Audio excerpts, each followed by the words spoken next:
लेकिन अगर मैं बात करूं अस्पतालों की तो वहां पर मरीज परेशान हो रहे हैं। ना एमआरआई टेस्ट हो रहे हैं, सीटी स्कैन मशीन बंद हो गई हैं, जनरेटर्स बंद हैं, निज़ाम ज़िंदगी मफलूज होकर रह गया। ये जो ब्रेकडाउन आपको नजर आ रहा है और पूरे आज सारा दिन गुजर गया है, ये अचानक नहीं हुआ।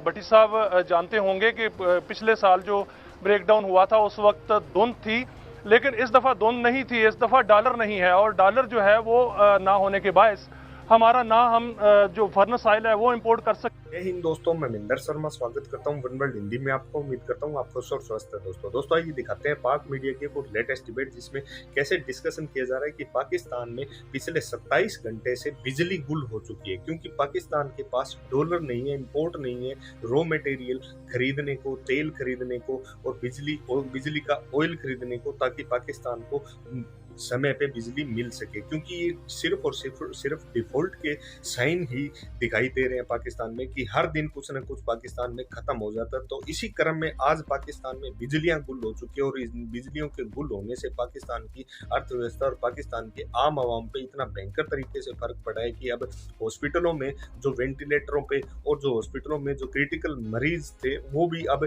बिना बिजली के मारे जा रहे हैं। तो कहीं ना कहीं आज पूरे पाकिस्तान की दशा और दिशा बहुत नीचे गड्ढे में जा रही है और पाकिस्तान की इकोनॉमी क्या क्या रंग अब सड़कों पे दिखाएगी, ये तो आने वाले समय ही बताएगा। तो इसी प्रकार की चर्चा इस डिबेट में की गई है। तो दोस्तों देखिए डिबेट और कमेंट में अपनी प्रतिक्रिया जरूर दें। लास्ट में आपसे रिक्वेस्ट करूंगा, चैनल पे नए हैं तो चैनल को सबसे पहले सब्सक्राइब करें, लाइक शेयर कमेंट जरूर करें। दोस्तों जय हिंद, वंदे मातरम। की बात करें तो वो ये कहते हैं हम कोशिश कर रहे हैं, पूरी उम्मीद है कि दिए गए वक्त से पहले बिजली को बहाल कर दें। लेकिन अगर मैं बात करूं अस्पतालों की तो वहां पर मरीज परेशान हो रहे हैं। ना एमआरआई टेस्ट हो रहे हैं, सीटी स्कैन मशीन बंद हो गई हैं, जनरेटर्स बंद हैं, निज़ाम ज़िंदगी मफलूज होकर रह गया। जावेद साहब, इसका हल क्या है? इसका हल काश होता हमारे पास। अगर हल होता तो आज हम इस हालत में ना होते।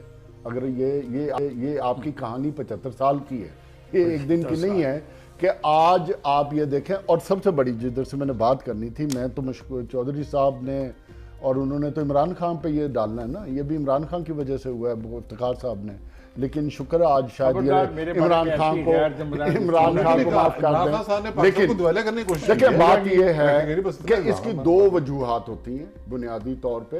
एकदम या बिजली ज्यादा आ जाए तो आपकी ट्रांसमिशन लाइन उड़ जाती है और फ्रीक्वेंसी इम्बैलेंस हो जाती है उस प्रेशर की वजह से, या आपका कोई बड़ी बिजली का ग्रिड है वो बैठ जाए तो उससे आपकी ट्रांसमिशन खत्म हो जाती है। यह है बदकिस्मती। इस और उससे भी बड़ी जिसकी तरफ हमें तवज्जो देनी चाहिए कि जो इसका प्रोटेक्शन का सिस्टम है जो एनटीडीसी के कंट्रोल में, वो भी फेल हो गया। यह है डायलेमा।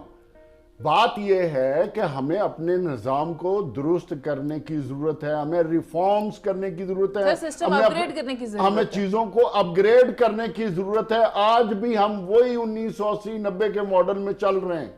यह है प्रॉब्लम। और जो आप कह रही हो प्रॉब्लम तो ओवरऑल यही चल रहा है। जब तक हम अपने आप को दुनिया के नए तकाजों के मुताबिक नहीं लेके चलेंगे, निजाम को अपग्रेड नहीं करेंगे, तो इस तरह के होते रहेंगे। लास्ट ईयर भी ये हुआ था, हमने उससे क्या सबक सीखा? उधर भी 24 घंटे तक बिजली नहीं थी और अब भी नहीं है। तो हमें सीखने की जरूरत है, लर्न करने की जरूरत है कि हमारे प्रोटेक्शन के सिस्टम क्यों फेल हो जाते हैं, हमारा बिजली का जो एकदम जो लोड है वो क्यों इंक्रीज हो जाता है, क्यों नहीं है कंट्रोल। बात से हमारे साथ और खास खबर है बिजली के हवाले से उनके पास। मियां साहब, मैं ज्यादा टाइम नहीं लूंगा, प्लीज बताएं कि ये बिजली का मामला क्या हुआ, कब तक रहेगा, ये सिलसिला क्या है? मियां साहब। काज साहब, ये जो ब्रेकडाउन आपको नजर आ रहा है और पूरे आज सारा दिन गुजर गया है, ये अचानक नहीं हुआ। भट्टी साहब जानते होंगे कि पिछले साल जो ब्रेकडाउन हुआ था उस वक्त धुंध थी, लेकिन इस दफा धुंध नहीं थी, इस दफा डॉलर नहीं है और डॉलर जो है वो ना होने के बायस हमारा ना हम जो फर्नेस ऑयल है वो इंपोर्ट कर सके हैं, ना ही एलएनजी इंपोर्ट कर सके हैं। पीएसओ के एमडी जो हैं वो बार बार चीखते रहे, दुआई देते रहे कि डॉलर नहीं है, हमारी एलसीज नहीं खुल रही और इंपोर्ट जो है वो बंद हो चुकी है। हमारे जो जहाज आ रहे थे रास्ते में वो रास्ते में ही रुक गए हैं क्योंकि इस वक्त पीएसओ का सर्कुलर डेट जो है वो 613 अरब रुपए तक जा पहुंचा था और मुल्क में जो है वो एलसीज नहीं खुल रही थी, डॉलर नहीं थे। इससे पहले ये हुकूमत को ये सारा मालूम था। 1 माह हो गया है, तमाम अदारे हुकूमत को ये इन्फॉर्म कर रहे थे कि किसी भी वक्त बड़ा ब्रेकडाउन हो जाएगा। और ब्लैकआउट भी हो सकता है, लेकिन हुकूमत ने इस पर कान नहीं धरे।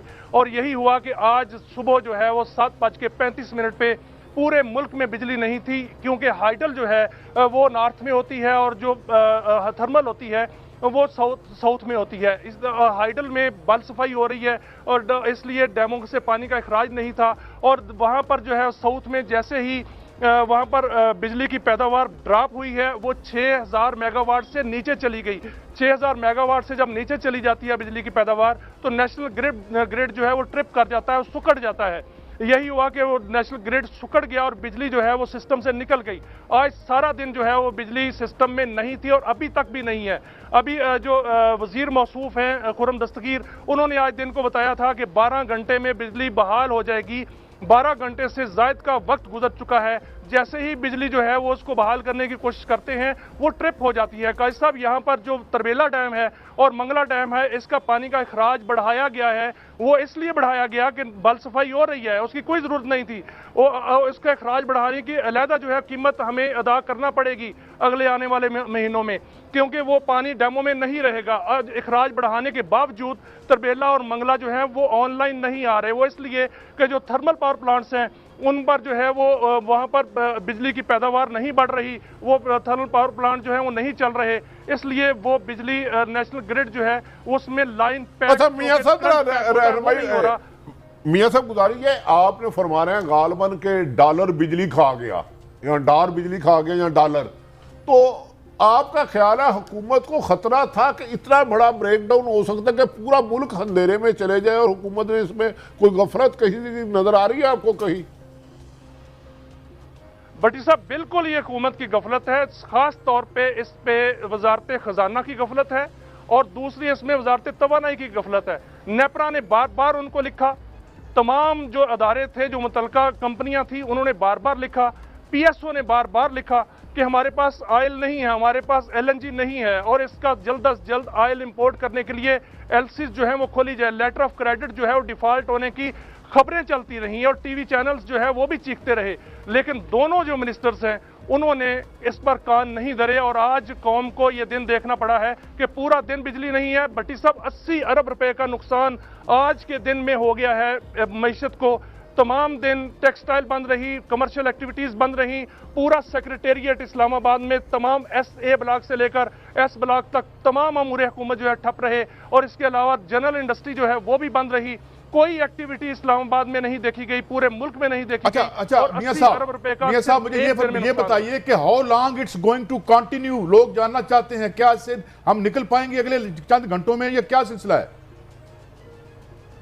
काजी साहब, अफसोस से कहा जा सकता है कि हम 27 घंटे तक इस सिचुएशन से नहीं निकल पाएंगे, क्योंकि 27 घंटे के बाद जो है हम ये कह सकते हैं कि मुल्क में मुकम्मल तौर पर अगर ये सिचुएशन हम बहाल करना शुरू की तो फिर 2 वजूहात है। एक तो हमारा जो फ्रीक्वेंसी जो है लीक हुई है वो अभी तक ट्रेस नहीं हुई, दूसरा हमारा जो जनरेशन सेक्टर है वो अभी तक एनर्जाइज नहीं हुआ। अगर दोनों बर वक्त आ गए तो 27 घंटे के बाद जो है पूरे मुल्क में कहा जाएगा कि बिजली बहाल हो गई है। इस वक्त 80% मुल्क जो है वो अंधेरों में डूबा हुआ है। 20% वो इलाके हैं जहां पर लोगों के पास जनरेटर है या कोई मुतबादिल जो है वो जराए हैं। इस्लामाबाद के अंदर 1300 फीडर्स हैं, जिनमें से 60 फीडर बहाल करने की कोशिश की गई, वो दोबारा ट्रिप हो गए। ये फीडर्स जो है वो ट्रिप इसलिए हो रहे हैं कि फ्रीक्वेंसी जो है जहां से भी ड्रॉप हुई है वो अभी तक ट्रेस नहीं हुई। साहब, बहुत इंपॉर्टेंट खबर आप दे रहे हैं और आपने दी भी है, लेकिन मुझे आगे भी बढ़ना है। Thank you very much for your very valuable. हुकूमत इस पे कान धरे और हमारे मामला ठीक करे। भट्टी साहब, क्विक आपका कमेंट दूंगा, हमारे साथ शबर जहरी साहब होंगे, उनसे इस मामला पे बात देखें। कादी साहब, मियां शाहिद साहब कह रहे हैं 27 घंटे और 80 अरब डॉलर का नुकसान, अरब रुपए का। हाँ, और दूसरा उन्होंने कहा कि बार बार नेपरा ने हुकूमत को वार्न कर रही थी कि ये सिचुएशन ये है, PSO के पास पैसे नहीं है। इसका मतलब है ये जानबूझ कर मुल्क को दीमक की तरह खोखला किया जा रहा है, जो हम अक्सर कुछ लोग खदशा दे रहे हैं कि पाकिस्तान की इकानमी को डुबोया जा रहा है, जान के इतने सुराग लिए जा रहे हैं कि कोई फिल ना कर सके। देखिए, अभी मैं थोड़ी देर बात जोड़ ओ यार, अभी मुझे मेरे प्रोड्यूसर ऊपर बता रहे हैं कि जनाब छोटे शहरों में पेट्रोल की भी कुछ कमी की सिलसिला है और बिजली का ये मामला है, ऊपर से यहाँ नए नए मंसूबे बन रहे हैं क्रैकडाउन के। बड़ी साहब, अकल कहीं हमारी है, we taken leave of our senses?